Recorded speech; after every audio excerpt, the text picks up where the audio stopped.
যে জুবিনৰ ভস্ম আমি যোৰহাটলৈ নিম আৰু সেই ভস্মৰ দ্বাৰা আমি যোৰহাটতো জুবিনৰ সমাধি ক্ষেত্ৰ এখন নিৰ্মাণ কৰিম।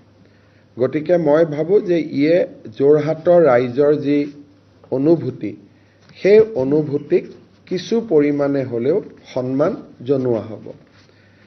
দুই এজন লোকে কৈছে যে যোৰহাটলৈ পাৰ্থিৱ শৰীৰটো এবাৰলৈকে হ'লেও নিব লাগে।